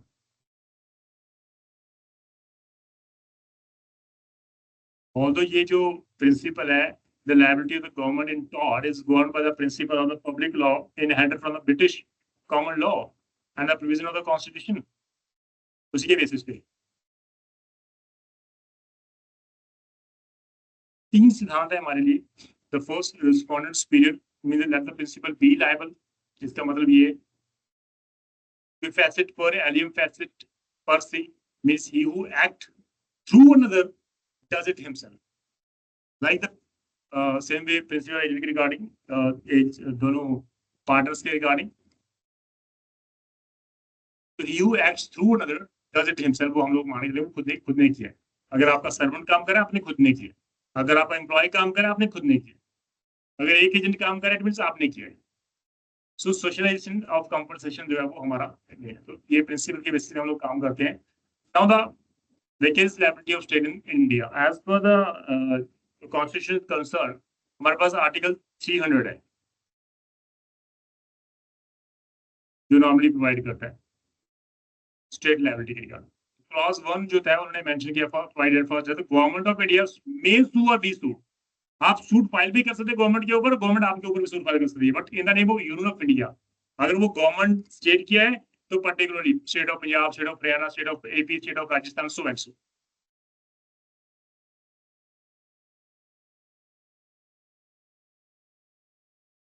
एंड सेकेंडली उन्होंने कहा कि गवर्नमेंट ऑफ इंडिया और गवर्नमेंट ऑफ दैट स्टेट में सू और be sue in relation to the respective fails in the like cases.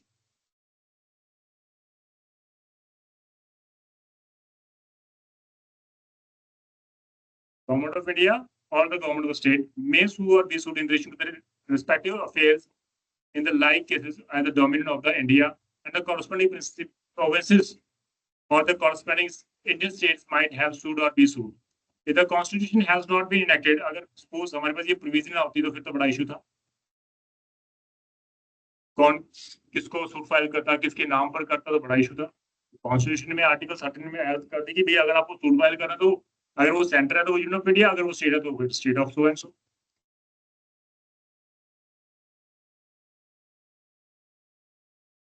और जो रूल्स एंड रेगुलेशंस होंगे जो पार्लियामेंट के द्वारा सेटअप किए गए हैं, जो स्टेट के द्वारा सेटअप किए हैं, वो उन रूल्स एंड रेगुलेशन के अकॉर्डिंग उनको फॉलो करके ही आप सूट फाइल करते हो और आज यहाँ पर आपके ऊपर सूट फाइल किया जा सकता है। लाइक ये इंपॉर्टेंट है।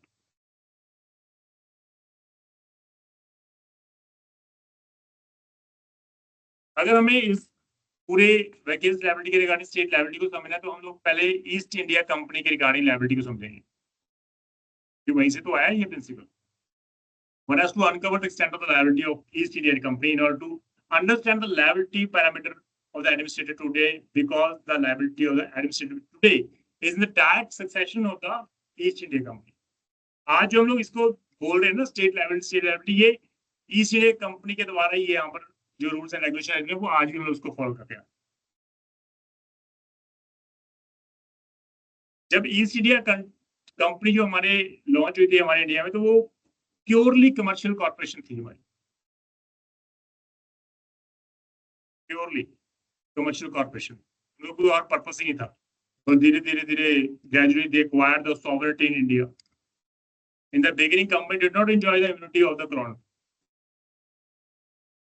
बट धीरे धीरे पॉलिटिकल पावर्स सब कुछ उन्होंने अपने कंट्रोल में कर दिया और उन्हें एक ऐड कर दिया सॉवरेन नॉन सॉवरेन फंक्शंस। तो सॉवरेन नॉन सॉवरेन फंक्शन के रिगार्डिंग हमेशा इशू हमेशा रहा है। जो स्टेट के फंक्शंस होते हैं वो सॉवरेन होते हैं, अदरवाइज बाकी नॉन सॉवरेन होते हैं। तो स्टेट की liability under the common law पीछे आते हैं, वहां पर लिखा है king can do no wrong, गलत कर ही नहीं सकता, किंग कभी गलत नहीं कर सकता। ब्रिटिश में तो, अगर इंग्लैंड में बात करें तो वहां पर तो किंग सिस्टम आज भी चलता है। उन्होंने कहा king can do no wrong, therefore king was not liable for the wrong of his servant. अगर सर्वेंट ने रॉन्ग कर भी लिया तब भी किंग लायबल नहीं है। But in England, the position of the old common law maxim has been changed by the Crown Proceedings 1947. जब Crown Proceedings 1947 हुआ, उसके बाद कुछ changes आ गए। Earlier, the king could not be sued in tort either for wrong actually authorized by it or committed by its servant. पहले तो वो liable था ही नहीं in the course of their employment। अगर गलती कर दी किसी servant ने तो king liable था ही नहीं, क्योंकि king was not liable for the wrong committed by his servant even though during the discharge of his duty। पर जैसे जैसे स्टेट के फंक्शन बढ़ते गए वैसे वैसे स्टेट की लायबिलिटी फिक्स कर दी। तो क्राउन प्रोसीडिंग एक्ट जब बना, जब पास हुआ, and now the crown is liable for the tort committed by his servant just like a private individual. अभी इसकी लायबिलिटी फिक्स हो गई क्योंकि फंक्शंस इंक्रीज हो गए। पहले तो राज करना था फंक्शन, अब स्टेट को चलाना फंक्शन है, बिजनेस करना फंक्शन है हमारा, इंडस्ट्रियलाइजेशन में इन्वेस्टमेंट करना हमारा फंक्शन है। तो जितने भी डिपार्टमेंट उसमें इन्वेस्टमेंट पार्ट ऑफ जब स्टेट का शुरू हो गया, कंट्रोल शुरू हो गया, तो इसलिए वहां पर फंक्शन ज्यादा इंक्रीज होने के बाद उन्होंने इस क्राउन प्रोसीडिंग एक्ट के बाद उन्होंने क्राउन की लायबिलिटी को फिक्स करना शुरू कर दिया कि अगर उसके सर्वेंट के द्वारा कोई गलती होती है, like a private citizen you are liable, you can not say that I am crown, I am a king and king cannot do any wrong. Similarly, America में फेडरल टॉर्ट क्लेम एक्ट 1946 था। वहां पर उन्होंने कहा कि भाई substantially decide the question of liability of state की आप लायबल हो। इन इंडियन एंशिएंट टाइम में अगर बात करें, Hindu jurisprudence, it was undisputed principle that no one is exempted from the operation of law. ये तो अनडिस्प्यूटेड है ना, कोई भी लॉ में एग्जाम्पल नहीं हुआ, इसने लॉ कमिट कर दिया, nobody is exempted. So liable to equal punishment extended even to the king also. A relative of the king, judge or ordinary सभी के liability है। The rule of law was considered supreme and binding on every। whole law तो हमारा यही कहता है, respect करो। Rule of law was considered supreme, always be supreme. Even if you own the king, the law is always be supreme and binding on every citizen, every person's। तो इसलिए important function of the king were concerned with the protection of the people, punishment of the crime, maintenance of dharma or social order, but still all are liable. Then medieval में personal liability of the officer for their wrong was more vogue with evidence showing equality between the ruler and the ruled subject. Only when the king considered it proper to undertake the burden of public officer, it was then the state treasury used to pay compensation. ये important है। उन्होंने कहा जब एक state जिम्मेदारी लेती है, undertake the burden of the public officer, ये मेरा ऑफिसर है, अगर गलती हुई that I will take care of those, liability fix हो गई। और अगर आपके पब्लिक ऑफिसर के द्वारा किसी कोई गलत काम हो गया, रॉन्गफुल एक्ट हो गया, तो आप स्टेट ट्रेजरी से आप उसको कंपनसेट करोगे। But it is only when the king considered it proper to undertake the burden of those public officer, otherwise not. So dharma was considered administrative law binding the king as well as the subject. ये धर्मा क्या है? ये आपको पता है इसके regarding? Dharma and Karma, ये दो हमारे इफेक्ट है, धर्मा एंड कर्मा। जिन्होंने पढ़े होंगे वेद वगैरह उनको पता होता है ना धर्म और कर्मा के। आपको पता है किसी को कंसेप्ट के रिगार्डिंग धर्म और कर्मा?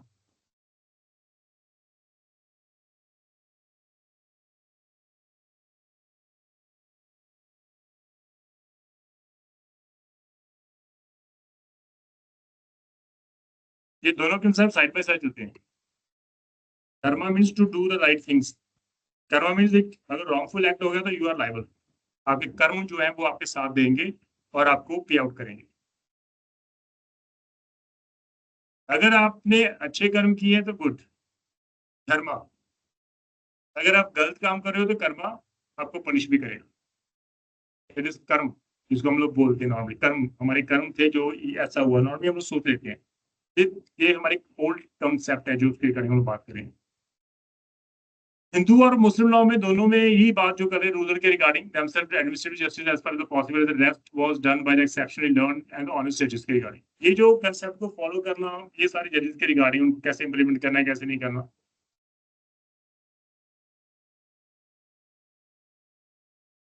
हमारा शुरू से ही इंडियन लॉ में जो है वो पूरा का पूरा इंग्लिश केसेस लॉ के बेस्ड है हमारा। पब्लिक सर्वेंट की जो लायबिलिटी यहाँ पर फिक्स होती है, तो वहां पर नॉर्मली हम लोग पहले स्टेट की लायबिलिटी फिक्स नहीं करते थे, पर ग्रेजुअली धीरे धीरे जो है वो हम लोग वाइकेरियस लायबिलिटी के कंसेप्ट को हम लोग आगे लेके आए, क्योंकि article 300 of the constitution vicarious liability के रिगार्डिंग ही बात करें। Presently vicarious liability of the state is defined in article the constitution which originated from the 176 of the Government of India 1935 Act। वहां से ये जो लिया हमने सेक्शन आर्टिकल 300 वहां से लिया है। इसको भी trace back to the section 32 of the government, और उससे पहले कहां पे था, सेक्शन 32 था 1950 एक्ट, उसके बाद 176 1935, then 300 article of the constitution. ये genesis of which can be found in the section, even section 65 1850 act, वहां पर था ये कंसेप्ट। तो चेन ऑफ इनेक्टमेंट्स है हमारी, beginning with from 1858, then it was followed in 1915, again it was followed in 1935, और उसके बाद हमारे कॉन्स्टिट्यूशन को में उसको फॉलो के लिए रखा गया।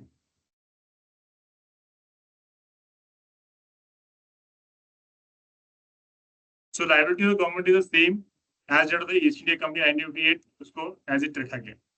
सॉवरेन फंक्शन, एंड ये इंपॉर्टेंट है आपके रिगार्डिंग सॉवरेन फंक्शन के रिगार्डिंग, इसके ऊपर ज्यादातर क्वेश्चंस फॉलो करते हैं। सॉवरेन फंक्शन है क्या?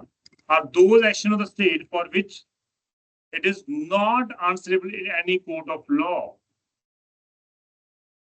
जहां पर आंसरेबल नहीं है सॉवरेन, वो फंक्शंस। तो sovereign functions are those function of the state for which it is not answerable. तो मेरा काम था मेरे भी काम कर रही है जो मेरे एम्प्लॉय, वो मेरा काम कर रहे हैं, मैं आंसरेबल नहीं हूँ। For instance, acts such as the defense of the country, raising and maintaining armed forces, making peace of the war, foreign affairs, acquiring and retaining territory, are functions which are indicative of external sovereignty and are political in nature. ये सारे sovereign functions हैं। Sovereign कहता तो आप काम करते हैं। Therefore, they are not amenable to the jurisdiction of ordinary civil code, इसलिए इनके against आप civil court में सूट ही नहीं फाइल कर सकते। They are not answerable। तो हम लोग ये कहते हैं कि स्टेट को हमने इम्यूनिटी दे रखी है, they are basically immune from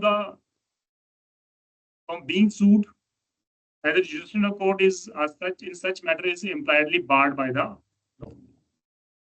तो सॉवरेन और नॉट सॉवरेन के रिगार्डिंग मेन हमारा इशू है। सॉवरेन फंक्शन था, नॉट सॉवरेन फंक्शन था, सिंपल।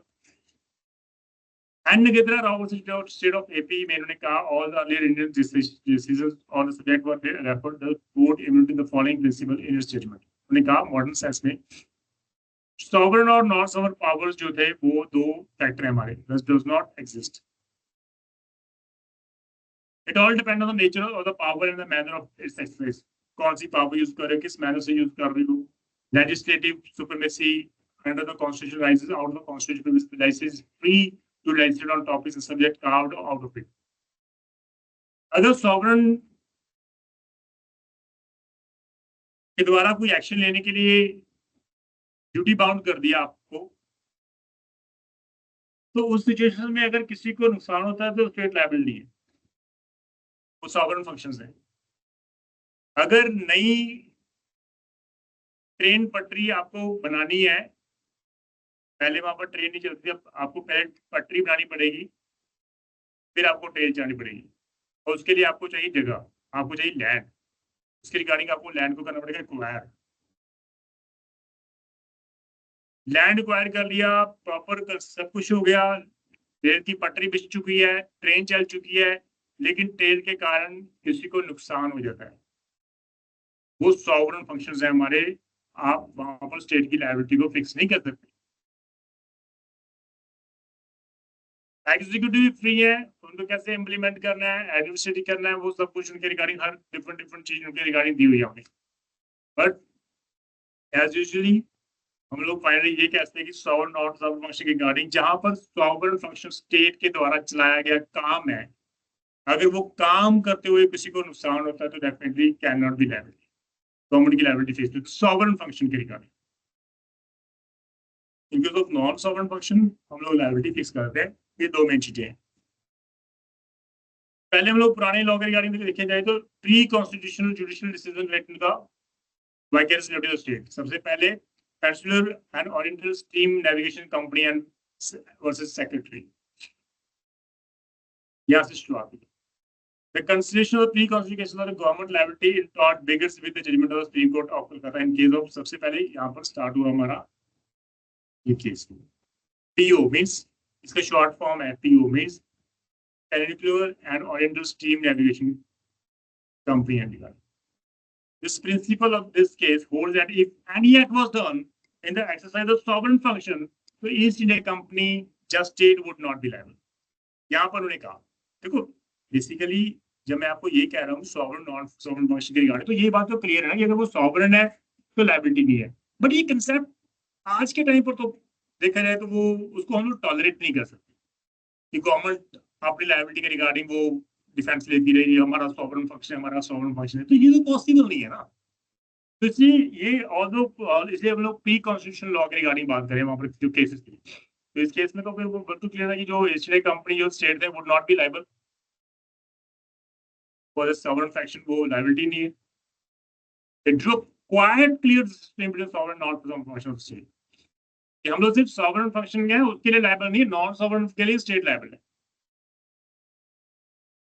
इस केस में क्या था, fact of case case go, a servant of the plaintiff company was proceeding on a highway in a Kolkata driving a carriage which is drawn by a pair of horses belonging to the plaintiff. He met with an accident caused by the negligence of servant of the government. For the loss caused by the accident, the plaintiff claimed damages against the Secretary of the State for India. He was driving a carriage जहाँ पर the pair of horses उसको चलाते थे,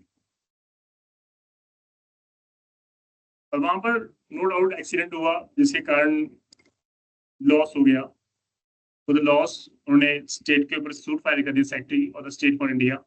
supreme court ने observe किया कि किंग can do no रॉन्ग, इस कंसेप्ट को इम्प्लीमेंट किया। ये जो कंसेप्ट था ईस्ट इंडिया कंपनी में एप्लीकेबल था, तो company would have been liable in such cases and the secretary of the state was therefore also liable. इस सिचुएशन में सुप्रीम कोर्ट ने ऑब्जर्व किया कि doctrine that the king can done wrong, sorry यहाँ मैं king can done wrong, यहाँ पे board use किया किंग कैन डन रॉन्ग, वो गलत काम कर सकते हैं और कंपनी को यहाँ पर लायबल ठहराया गया liable. This rose out of section 65 government of India 1985, इससे उन्होंने वो दिया which equal to the liability of the secretary of state of India with that of the East India Company. This is sovereign non-sir function was held at the if a tort were committed by a public servant in discharge of their sovereign functions, no action would lie against the government. If a tort was committed while carrying on hostilities or seizing enemy property or as a prize, क्योंकि यहाँ पर जो driver था, company was proceeding on a highway, a servant of the plaintiff's company was proceeding on a highway in a Calcutta, driving a carriage which was drawn by a pair of horses belonging to the plaintiff.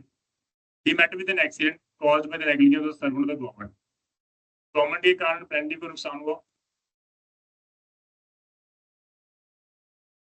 और यहाँ पे issue create हुआ है क्या वो sovereign function play कर रहे थे या नहीं कर रहे थे।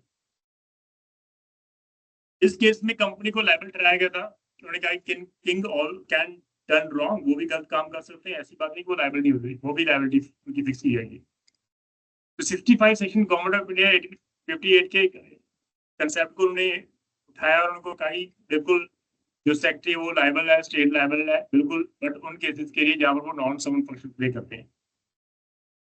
इन केस ऑफ सॉवरेन फंक्शन वो लायबल नहीं है। ड्राइव करना, उन्होंने कहा कि ये नॉन सॉवरेन फंक्शन है, ये उसको हम लोग उसको अलाउ नहीं करते कि वो सॉवरेन फंक्शन है। आपका अगर ड्राइवर लेके जा रहा है तो वो नॉन सॉवरेन फंक्शन है, वो उसके लिए अगर वहां पर कोई एक्सीडेंट बैठ करता है तो वो लायबिलिटी जो है वो आपकी स्टेट की बनती। तो doctrine of immunity for act done in the exercise of sovereign function was again applied by Kolkata high court in Nobin Chandra, इस केस में भी अप्लाई किया गया। Plaintiff in this case contended that the government had made a contract with him कि government ने हमसे contract किया for the issue of the license for the sale of ganja. अब we all know कि ganja is like something that has been totally counterfeit substance. आप उसको NDPS act में cover कर रहे हो, लेकिन जहां पर आपको लाइसेंस दिए तो वहां पर एक बात खत्म। तो प्लेंटिफ कह रहा है कि ये government has made a contract with me for the issue of license for the sale of ganja and had committed a breach of contract. उसके बाद ब्रीच ऑफ कॉन्ट्रैक्ट हो गया गवर्नमेंट के द्वारा, गवर्नमेंट ने बैकस्टेप कर लिया। कोलकाता हाई कोर्ट कहती है कि upon the evidence no breach of contract was proved. Plaintiff prove नहीं कर पाएगी there was a breach of contract between him and the government. Secondly, even if there was a contract, अगर वहां पर contract होता भी तो act had done in excess of sovereign power and thus not actionable. लेकिन ये तो contract करना, ये तो सॉवरेन फंक्शंस हैं और उन सॉवरेन फंक्शन के बीच के रिगार्डिंग कंपनी जो है वो गवर्नमेंट को आप लायबल ठहरा नहीं सकते। तो इसलिए उन्होंने कहा कि ये सॉवरेन फंक्शन में फॉल करता है, सॉवरेन फंक्शन के रिगार्डिंग जो है वो स्टेट लायबल नहीं है। Then we have a secretary of state versus Hari Bhanji. इस केस में मद्रास हाई कोर्ट ने ऐड किया कि स्टेट इम्यूनिटी जो है वो confined to acts of the state, सिर्फ स्टेट के रिगार्डिंग। इन द पीओ के जो पहले हमने केस किया था, did not go beyond the act of state while giving restriction the situation like where immunity was available. उन्होंने कहा पहली बात उन्होंने कहा कि अगर आप लाइक किसी को ड्राइविंग के लिए आप कह रहे हो, लाइक नॉर्मली इश्यूज क्या होता है कि हमारे कैंटोनमेंट एरिया होते हैं, हमारे नॉर्मली एरिया में लाइक आर्मी का एक एरिया होता है जिसको हम लोग कंटोनमेंट एरिया बोलते हैं। 2-3 वे आउट होते हैं भाई। सबसे पहले जब पूरी कार्रवाई चलती है, आप वी ऑल की कार्रवाई होती है मतलब गवर्नमेंट की पूरी, जब एक पलटन जब जाती है दूसरे वो ट्रांसफर होती है तो पूरी कार्रवाई साथ में चलती है। तो वो तो गवर्नमेंट सॉवरेन फंक्शन है, क्योंकि वो एक ट्रांसफर होना तो वो it is a sovereign function. वहां पर कोई इंसिडेंट होता है तो गवर्नमेंट लायबल नहीं है। एक है कि आपके रिलेटिव्स आ रहे हैं, ऑफिसर के रिलेटिव्स आ रहे हैं, उनको ले जाने के लिए जो आर्मी ऑफिसर के जो है वो गाड़ियां लगी हुई हैं, आप रेलवे स्टेशन पे जा रहे हो, उनको रिसीव करके वापस लेके आ रहे हो, that is non sovereign functions. उसके लिए स्टेट जो है वो लायबल है। तो ये था बेसिकली इस पर्पस करने में, sovereign function non sovereign function की गाड़ी। So it was defined that acts of the state are done in the exercise of sovereign function where the act complained of is professionally done under the sanction of the constitutional and this is the power of the government of India. The mere fact that it is done, mere fact that it is done by the sovereign power and is not an act which would be possibly be done by the private individual does not owe the jurisdiction of the civil court. उन्होंने कहा कि सिर्फ इस case में थोड़ा सा change है। उन्होंने कहा कि सिर्फ देखो main fact it was done by the sovereign power. उन्होंने कहा सिर्फ ये सिर्फ फैक्ट कि हाँ भी वो सॉवरेन पावर के अंदर किया गया एक्ट है और is not an act which could possibly done by the private individual, और एक प्राइवेट इंडिविजुअल उसको नहीं कर सकता। इट डजंट मीन कि गवर्नमेंट सिविल कोर्ट की आप पावर उनसे छीन लो। फाइनली कोर्ट जो है वो उसके ऊपर डिसाइड करेगी कि क्या वो सॉवरेन फंक्शन है क्या नॉन सॉवरेन फंक्शन है। अगर एट द एंड कोर्ट को लगा कि वो नॉन सॉवरेन फंक्शन है तो कोर्ट उसके ऊपर कंपनसेट करने के लिए ऑर्डर भी देते हैं और स्टेट गवर्नमेंट के अगेंस्ट डिसीजन भी होता है। बट मद्रास हाई कोर्ट ने इन हरी भांजी holds that the government may not be liable for the acts connected with the public safety even though they are not acts of the state। चाहे वो public safety के regarding है तो उसके regarding liability हमारी बिल्कुल जीरो है। उन्होंने कहा बिल्कुल जीरो है, पब्लिक सेफ्टी के लिए क्रिएटेड एक्ट है तो हम लोग लायबल नहीं है। हमने पब्लिक की सेफ्टी के लिए एक्ट करना है, उसके रिगार्डिंग अगर किसी को नुकसान होता है तो we are not liable. Then secretary of state versus Cock act while repairing a military road repair हो रही है was held to be a sovereign function and the government was held not liable in this case for the negligence of its servant in the stacking of cable on a road resulting in the carriage accident जिसमें किसी की death भी होती है। क्या ये military road बनाना है sovereign function? Army person के लिए रोड की जरूरत होती है।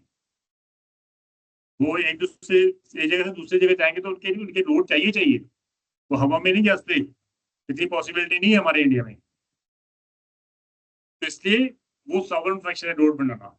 वहां पर कोई इंसिडेंट होता है that is government is not liable, but it was a pre constitution. But उसके बाद कॉन्स्टिट्यूशन के बाद एक नया हम लोग कंसेप्ट इन्होंने इंट्रोड्यूस किया, दैट इज कहीं ना कहीं हम लोग चेंजेस लेके आते हैं सॉवरेन नॉन सॉवरेन फंक्शन के। आपको पहले तो सॉवरेन का काम था, तो बिजनेस भी करता है सॉवरेन, कंपनियां भी चलाते हैं, गवर्नमेंट है, लिमिटेड और अनलिमिटेड कंपनी भी। ऑल लिमिटेड कंपनी तो गवर्नमेंट के रिगार्डिंग 50%, 51% गवर्नमेंट का होता है, 49% जो है वो अदर्स का होता है। पॉसिबिलिटी है वहां पर, तो इसलिए कंसेप्ट को तो फिर थोड़ा सा चेंज करना हमारे लिए बहुत जरूरी होता था। तो स्टेट ऑफ राजस्थान विद्यावती का केस है, respondent file suit for damages made by an employ driver of the state collector of Udaipur, उसका ड्राइवर था। And the case question whether the state was liable for the tortious act of its servant. Question तो ये rise हुआ, question ये rise हुआ क्या servant जो था उसके लिए स्टेट लायबल है। कोर्ट ने हेल्ड किया liability of state is under the tortious act by its servant within the scope of this employment and function as such or similar to that of any of the other employee. It was held in the case the state should be as much liable for tort in respect of the tortious act committed by its servant within the scope of his employment and function as such as any other employee. Change ही कर दिया, पूरा concept ही change कर दिया। मगर जैसे एक आम नागरिक के लिए आप लायबल हो, वैसे आप इस सिचुएशन में भी लायबल हो। अगर अदर एम्प्लॉयर होता, गवर्नमेंट ना होती, तब भी वो लायबल था। अब गवर्नमेंट एम्प्लॉयर है, एम्प्लॉय के कारण एम्प्लॉयर फिर लायबल हो गई होगी। तो स्टेट ऑफ राजस्थान वैसे विद्यावती केस में कंसेप्ट को ही चेंज कर दिया, वाइकेरियस लायबिलिटी फेस कर दी कि अगर सर्वेंट करेगा तो स्टेट की वाइकेरियस लायबिलिटी फेस कर। Concept has been changed only. Sovereign non sovereign का तो फिर बात ही खत्म हो गई हमारी आज, इसलिए डेफिनेशन ही खत्म हो गई फिर। तो ऐसे कही है, लाइक वी हैव अ कस्तूरीलाल, ये सबसे इंपॉर्टेंट है भी। आपको आपने सभी ने पढ़ा होगा कस्तूरीलाल के रिगार्डिंग, और फेमस केस है हमारा। Plaintiff in this case the plaintiff had been arrested by the police officer. Police officer के द्वारा प्लांटिफ को अरेस्ट कर लिया जाता है। उस पर लार्ज क्वांटिटी ऑफ गोल्ड होता है जिसको सीज कर लिया जाता है गवर्नमेंट के द्वारा और पुलिस ऑफिसर के द्वारा under the CrPC. Ultimately he was released. जब उसको रिलीज कर दिया गया तो ही सेड कि gold was to be return. अब जो उसको कहा कि भाई मेरा गोल्ड रिटर्न करो, हेड कांस्टेबल कहता है जनाब मालखाने में तो चोरी हो गई। मालखाना क्या होता है, डू यू नो मालखाना? मालखाना क्या होता है? Sir godown. Kind of godown, जहाँ पर पुलिस में जो भी लाइक पुलिस जो भी सीज करती है तो गोडाउन में रखी आती है, उसके ऊपर चेक लगाती है कि ये केस की प्रॉपर्टी, ये केस की प्रॉपर्टी। जब कोर्ट में वो केस चलेगा तो उस प्रॉपर्टी को वहां पर लेके जाके पेश करोगे। बट यहाँ पर क्या हुआ, मिस्टर हेड कांस्टेबल रिच बन गए रातों रात, उन्होंने खुद ही चोरी कर लिया। एंड ही सेड कि gold was not returned as head constable in charge of malkhana whether said gold has been stored has absconded with the gold. वो खुद ही भाग गया हेड कांस्टेबल। 2000 से कुछ नहीं होगा मेरा, उस समय तो ज्यादा पेंशन लाइक आपकी सैलरी होती नहीं थी, अराउंड 200 सैलरी थी उस समय जब कस्तूरीलाल का केस हुआ। 200 आई मीन 200 भी नहीं होगी मुझे इतना पता, अराउंड 40 50 60 रुपीज इतनी होगा पर मंथ की गाड़ी। तो उस समय हेड कांस्टेबल इतना इतना गोल्ड है मेरे पास, वो खुद ही लेके भाग गया। क्वेश्चन राइज हुआ कि भाई हेड कांस्टेबल के कारण क्या स्टेट लायबल है? स्टेट कहती है हमारा तो ये काम ही नहीं है, हम तो लायबल नहीं है। तो plaintiff thereupon brought a suit against the UP state government of UP, suit file कर दिया for the return of the gold. Return करो order for damage for the loss caused. It was found that by the court below that the concerned police officer had failed to take the requisite care of gold seized from the plaintiff as provided by the UP police and the वो खुद की उसी गलती है कि वो proper care नहीं कर पाया। फाइनली कोर्ट ने जजमेंट दी, trial court declare the suit. Trial court ने डिक्री कर दी कि स्टेट लायबल है, but the decree was reversed by the high court. कहते ना ये तो सॉवरेन फंक्शन है, क्या कर रहे हो आप? सॉवरेन फंक्शन है ना, पुलिस सेफ्टी प्रोवाइड करती है हमें, ये तो सॉवरेन फंक्शन है। अब सेफ्टी प्रोवाइड करते करते छोटी मोटी चीजें होती रहती है, वो बड़ी बात नहीं है। तो हाई कोर्ट कहती ना ये तो गलत डिसीजन दे दिया ट्रायल कोर्ट ने, इसको रिवर्स कर दिया। मैटर पहुंच गया सुप्रीम कोर्ट में। कोर्ट को लगा, सुप्रीम कोर्ट को, on appreciation of the relevant evidence that the police officer were negligent dealing with the plaintiff's property, and also that they had not complied with the provision of the UP police regulation. Our Supreme Court decided the plaintiff's case on the ground the act of negligence was committed by the police officer while dealing with the property of Ralia Ram, which they had been seized in excess of statutory power. अब supreme court ने भी उसको decide कर दिया कि ना ये statutory power थी, तो लायबिलिटी नहीं बनती, और प्लेंटिफ ने को डिसाइड कर दिया. The power to arrest a person is a sovereign power to search him and seize the property found with him, and a power conferred on the specified officer by statute. ये खुद law के द्वारा provide किया गया उसको arrest करना, seize करना, and their powers which can be properly categorized sovereign power. ये बिल्कुल sovereign powers है. इस केस में कस्तूरीलाल में ये हुआ था, और hence the basis of the judgment in कस्तूरीलाल was twofold. दो फोल्ड थे इसके. That was done in the purported exercise of statutory power. Secondly, the act was done in the exercise of the sovereign. इसलिए कहा कि वो sovereign function था, उन्होंने कस्तूरीलाल में कहा कि ये तो liability नहीं बनती.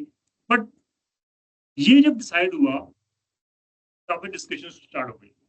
ऐसे तो कोई भी चोरी करता रहेगा, पुलिस अरेस्ट करेगी, अपने आप फटाफट गायब करेगी, स्टेट की लायबिलिटी जीरो, कुछ कर ही नहीं सकते आप. तो entity sought to be made liable is not the government but the state under the vicarious liability of the state. So far as the government is concerned, it may well say that the statutory authority is neither accountable nor subordinate, and the government cannot be visited with the consequences flowing from the wrong order made by a statutory authority. उन्होंने कहा, देखो पहली बात उन्होंने कहा कि ठीक है, यहाँ पर कस्तूरीलाल का डिसीजन एक अलग था, ऊपर जो था लाइक एक और डिसीजन था राजस्थान वर्सेस विद्यापति का. उन्होंने कहा कि भाई प्रॉब्लम तो लॉ से उनकी बात ही खत्म होगी, आपकी लायबिलिटी बनती है तो आप यू हैव टू पे. बट उसके बाद कस्तूरीलाल का उन्होंने कहा कि नहीं, फिर सॉवरेंस की बात शुरू हुई.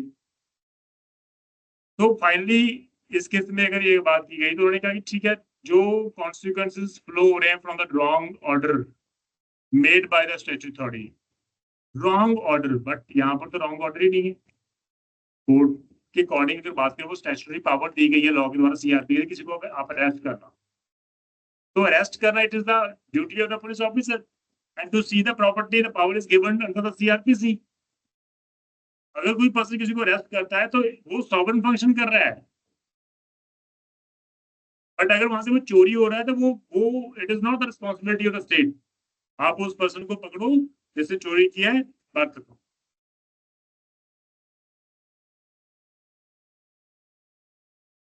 इसलिए स्टेट की लायबिलिटी आज भी वही 2/3 जुड़ी हुई थी. आज भी सॉवरेन नॉन फंक्शन के रिगार्डिंग जो लड़ाई वो चलती आ रही है.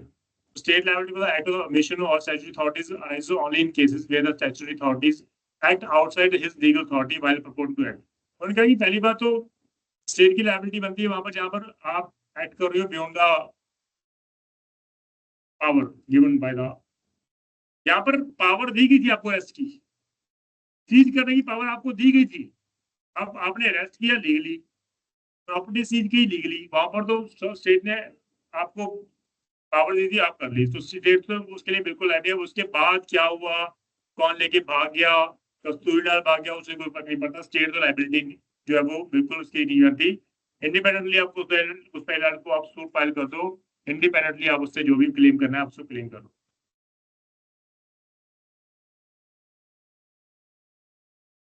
और इन्होंने फाइनली इस केस में इन्होंने मार्टिन फर्म लिमिटेड वर्सेस में उन्होंने क्लियर कर दिया. ऑब्वियसली उन्होंने कहा कि यहाँ पर इन लाइनों को प्लीज पढ़ो. इन्होंने कहा कि obvious reason that an act done under a statute, under statute हो गया, and in accordance with the statute, जब स्टैट्यूट लाइक सीआरपी से स्टैट्यूट लॉ है, act done under law, arrest and seize, the power is given to the police under the section old section 41. Arrest कर लो, seize कर लो, can never amount to a tort. वो tort नहीं है as done by the supreme. So resulting flowing a statutory provision is never an evil. वो ठीक है, चाहे उसे कोई भी नुकसान हो जाए, लेकिन वो लॉ कहता है वो बिल्कुल भी नहीं है. सॉवरेन फंक्शन और सबों को आज भी उसके रिगार्डिंग डील किया है. तो ये था it's all about the vicarious liability. तो आज भी अगर आपको गवर्नमेंट के रिगार्डिंग करना है तो आप आज भी प्रूव कर लो कि वो उसके नॉन सॉवरेन फंक्शंस थे, तो उसके लिए स्टेट लायबिलिटी फिक्स होती है, अदरवाइज कोई लायबिलिटी नहीं. तो this is all about the vicarious liability. और आज हमने वाइकेरियस लायबिलिटी के रिगार्डिंग, राइट, और कुछ इंपॉर्टेंट लैंडमार्क जजमेंट जो की थी हमने ताजमहल के रिगार्डिंग अदरवाइज, और फ्यूचर पे जो प्रिंसिपल था उसको डिस्कस किया। देन एब्सोल्यूट लायबिलिटी और स्ट्रिक्ट लायबिलिटी एक ऐसा कंसेप्ट है जिसमें दोनों के कंसेप्ट को बिल्कुल पिक्चर क्लियर रहती है। सेकंड एंड फोर्थ एटलीस्ट दोनों डिफरेंस जहाँ पर थी, काफी चेंजेस हुए हैं इसमें कंसेप्ट।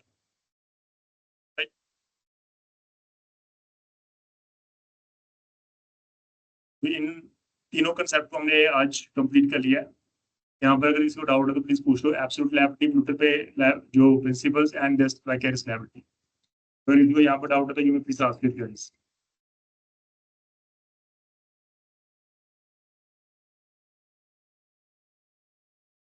सर अगर कोई डिफेंस की गाड़ी अगर ऑफिशियल ड्यूटी बाहर जा रही हो और सिविलियन कोई एक्सीडेंट हो गया उससे, वही मैं कह रहा हूँ ना, तो इसमें देखो लायबिलिटी दो चीज होती है। मैंने आपको क्या कहा, मैंने कहा कि सपोज लाइक आर्मी की दो तरह की ड्यूटीज होती हैं। एक तो खुद लगाते हैं ऑफिसर्स, जो भी मेरी वाइफ आ रही है स्टेशन पे लेके आओ, that is non sovereign function. कभी नहीं कहती भैया आप लेके आओ, आपके पास खुद की कार है, लेके आओ अपनी वाइफ को। वो तो ऑथराइज नहीं है सर। वो थोड़ा that is non sovereign function ना, वहां पर कोई एक्सीडेंट होता है तो स्टेट लायबिलिटी। उसमें अगर कोई ऑफिशियल ड्यूटी के लिए जा रहा हो तो फिर ऑफिशियल ड्यूटी कैसे, वो देखना पड़ेगा ना। अब वो कन्वे जो जैसे कन्वे ड्राइवर जाता है है वो सर। कहता है ऑफिशियल, देखो वो ड्राइवर वो कहता है मेरी ऑफिशियल ड्यूटी है, बट लॉ कहता है भाई वहां पर आप उनके रिलेटिव्स को लेके आना छोड़ना ये ड्यूटी ऑफिशियल ड्यूटी नहीं है। नहीं अदर देन रिलेटिव सर, आप other than official duty prove relative कर दो तो बात खत्म, वहां पर सॉवरेन एक्ट आ गया फिर वहां पर, ड्राइवर लाइबल नहीं होगा, राइट, वहां पर लायबिलिटी बिल्कुल जीरो है। गवर्नमेंट भी नहीं होगा सर, फिर इसको कंपनसेशन कहाँ से मिलेगा सर? इसमें वैसे ना एक अगर देखा जाए तो आई डोंट नो आपको पता है या नहीं पता, जब क्योंकि नॉर्मली कंटोनमेंट एरिया जब होता है ना तो वहां पर रोड्स जो होती हैं as per army rules and regulation के अकॉर्डिंग बनाई जाती हैं। उनका पूरा प्लान जो है वो गवर्नमेंट जो पहले, अब तो नहीं खैर, पहले जो था सिस्टम वो ऐसा ही था। उनके कुछ प्लान होते हैं, साइड प्लान होते हैं कि आपकी रोड इतनी वाइड है, आपके रोड के लाइक सब कुछ होता है कि वहां पर गोल सर्कल कौन कौन से सब कब आएंगे नहीं आए, तो ऐसा सिचुएशन होती है। आपको प्रॉपर साइड प्लान होता है कि ये आपकी रोड है, ये आर्मी रोड्स है।